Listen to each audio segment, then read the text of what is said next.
Okay, speaking of weird right-wing activism stuff, any of you know about Joshua Haymes? So, he's a weird one. This is one of those Christian influencers that, for some reason, spends his entire time talking about how women should be subservient to men, all the while his mustache leads me to believe that's not the demographic he's actually attracted to. But I don't know. You tell me. What do you think? What is the policeman stash there tell you about his particular attractions? Let me know in the comment section below. Let me know what you think, because I don't get the same vibes, I think, as maybe he wants me to get out of that. Anyway, if you want to hear me talk about stuff that's not politics, go to Suris MTG, maybe go to Neko Suris Live, where sometimes I'm on and off about it, or go to the Third Space podcast, where at the Third Space Arcade we talk about video games and shit. Anyway, let's get into this particular bit. And this is a big one. Oh, no, I love when I can't hear shit. It's my favorite. My absolute favorite. I adore when I can't hear anything. Anyway, let's go on. Guys, this is huge. Donnie Morris, thank you for the follow. Is she willing to submit to you as the head of the household? Will she respect you? Will she obey you? There's a difference between those two, by the way. I can respect a person without obeying them, and I can obey them without respecting them. But don't worry, he wants somebody to lick his toes who just happens to maybe possibly be female. Perhaps one of the most important things to probe for whenever you are trying to find a wife. Will she submit to your authority? Because look, we've all got some latent feminism in us, right? We've been discipled in the era of feminism, but you can cure a good, godly woman of her feminism if she is willing to obey you, if she is willing to submit to you as the head of the household. You can cure a good, godly woman of her feminism. You know, that thing that gave her the right to vote, that thing that gave her the ability to have an opinion, that thing that gave her the ability to go and get a job where she can sustain herself without needing to rely on a man. Batsu says, I'm so cishet, let me explain to women exactly how I would dress and act and treat my husband if I were one. Ha! Ha! Ha! Another cattle says, cure them of their feminism. Right, so to people like him, to people like Joshua, feminism is a disease that infected people on a social level, because women having rights is something that, like a cancer, should be cut out of society. That's their opinion. And it's not just him. It's him, Joel Webb, and tons of fucking other people. Ree says, legit, I submit to my mate because he respects me, I love him, and I'm sub. I still do my own shit. What the fuck? Exactly. Exactly. So, the world that losers like this want, and make no mistake, they are losers. They're not people to be feared. They're people to be made fun of. And the reason you should make fun of them is he wants a world where women, by and large, are more subservient. They have fewer rights. Now, why does he want that world? Why does he want you to get a subservient and obedient wife instead of somebody who, say, might challenge your opinion once in a while? Well, the reason is simple. They can't handle pushback. They can't handle being in a relationship with an equal partner. They need hierarchy. It is an insecurity. It is an absolute lack of any masculine backbone that one could have. If you want a wife that does not give you pushback, that just obeys the things you do, and by extension will not do things outside of your political wants, you don't want a person, you want a pet. And the reason you want a pet is because you can't handle a person. And like I said, the reason you can't handle a person is because you are a loser with no spine. Anyway, that's not the only thing he said, though. There's some other bits here, too. Let's get to the real reason why the media hates Pete Hegseth so much. And it's because he's a straight, white, Christian man. Is it not the weird tattoos? Is it not the weird things he said to our military? Is it not trying to take us from the Department of Defense to the Department of War? Is it none of those things? I don't think the media hates him because he's straight. I think they treat him the same way if he was gay. I don't think they give a shit that he's white. After all, I will dance on Clarence Thomas's grave when that finally happens. I don't give a fucking shit that he's black. I don't care about the race. I don't think most people care about the race. And as far as Christianity, I don't think anybody would blink twice if any random person in America told them that they happened to be Christian. It is only when you use that Christianity as a weapon, as a bludgeon, as a gun, that is when people have reason to have issue, to take issue with Christianity. And oh, by the way, Pete Hegseth does a lot of that. Pete Hegseth does a lot of that. These people are not just Christians, which you can be without much issue. These people are Christian nationalists, which you cannot be without issue.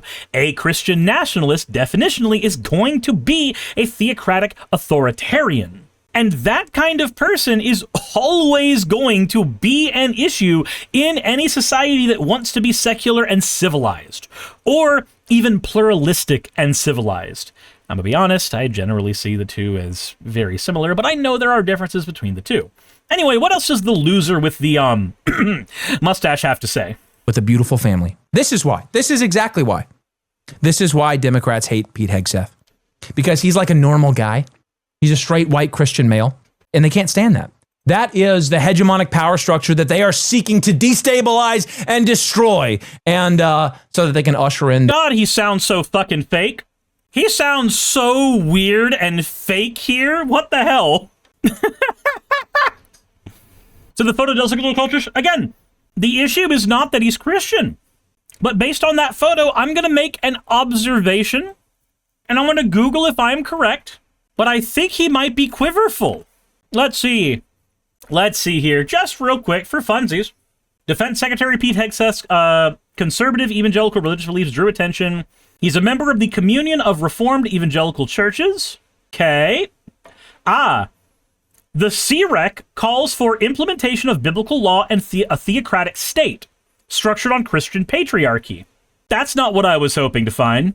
I was hoping to find whether he was part of quiverful.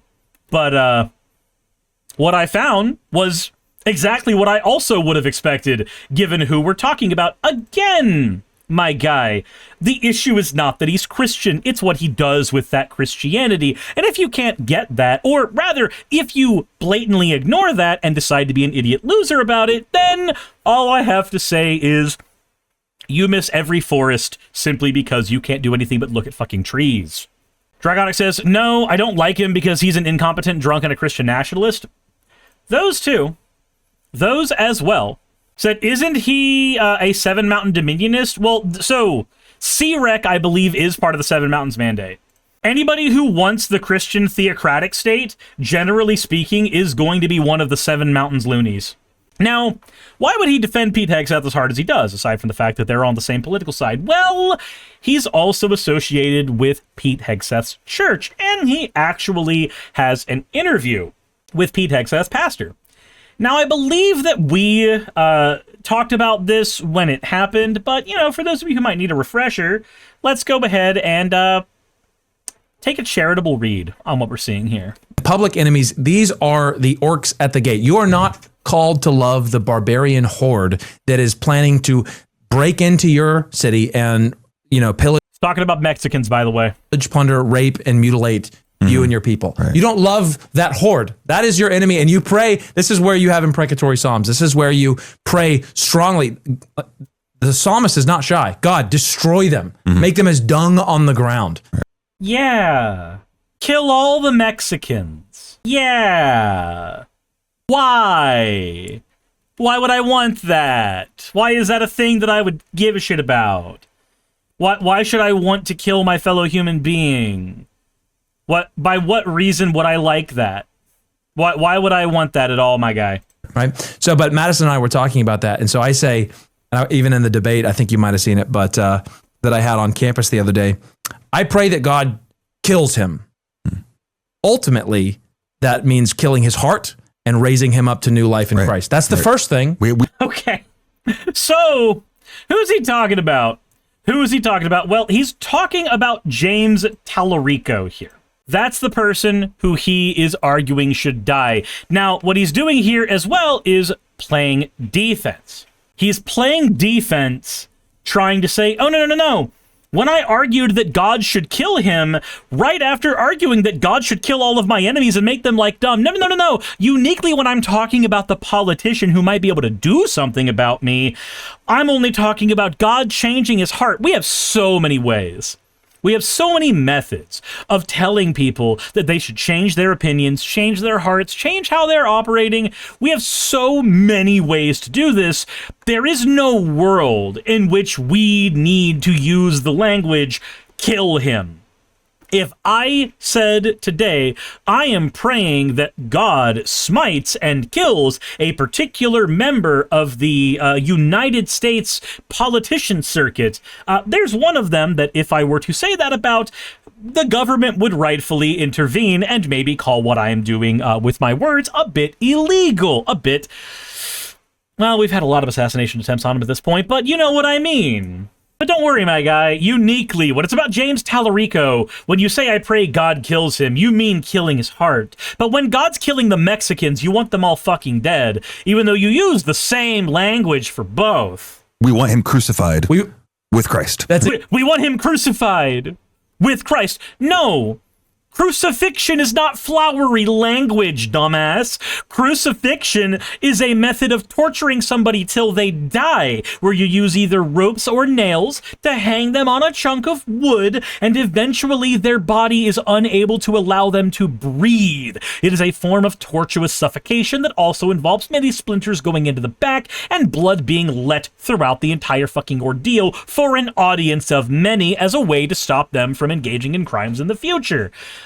My guy, this cowardly, absolutely bitch-coded thing you're doing here, where it's like, I want him crucified in Minecraft. No. Either say it with your full chest or don't fucking say it at all.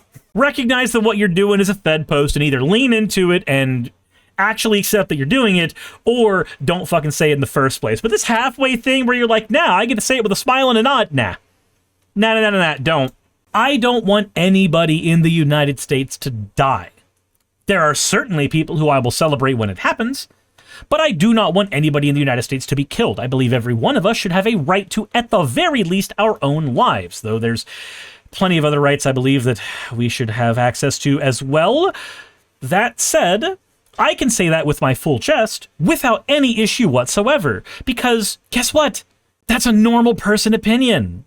But when you start talking about politicians that you want to be tortured like in ancient Rome, that's not a normal opinion. That's not a normal person opinion. That's the opinion that somebody has when they're a crazed psychopath that should not be allowed in civilized society. And yet, they get to lead churches. Exactly I right. want him to be, I think, Saul of Tarsus, Tallarico of Tarsus. Yes, That's yeah. what I want. Who would say, I was holding the garments while they stoned Stephen, and now I'm that's what we want. Yes, we want death and new life, right? And Yeah. We want death and new life. Yeah. Please, government, don't do anything bad about us.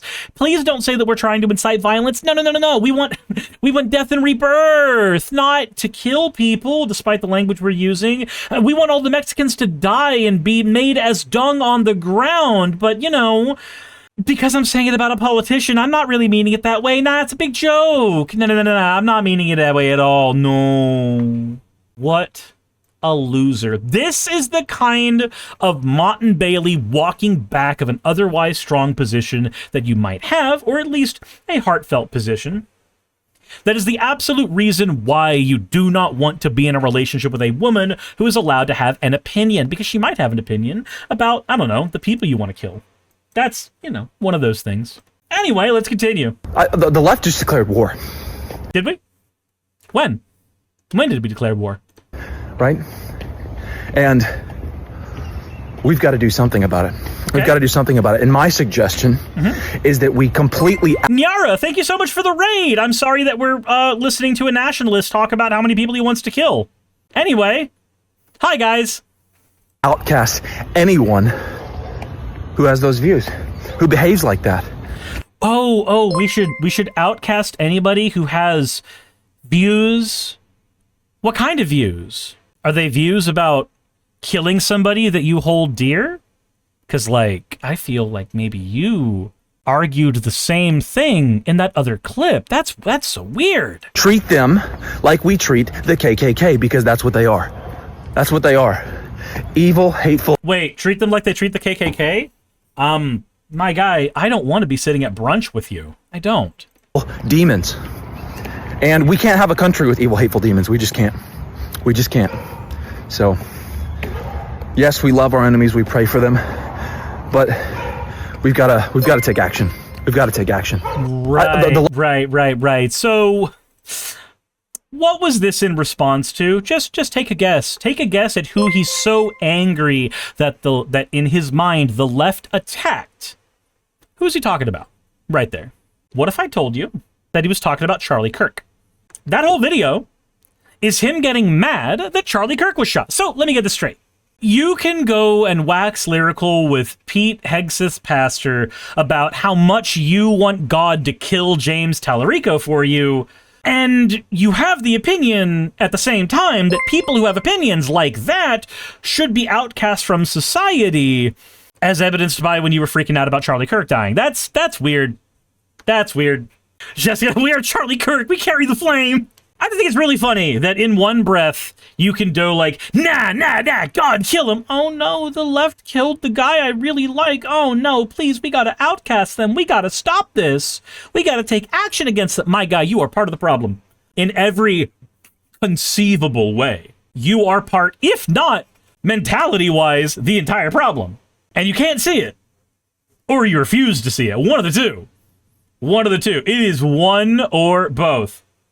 But don't worry, he thinks you can cure a godly woman of her feminism if she's willing to obey you. You know. God, that stash, though. I'm sorry, I can't think of anything but how weird that fucking mustache is. Hey, you made it to the end. I want to give an extra thanks to the patrons who allow me to do this full time.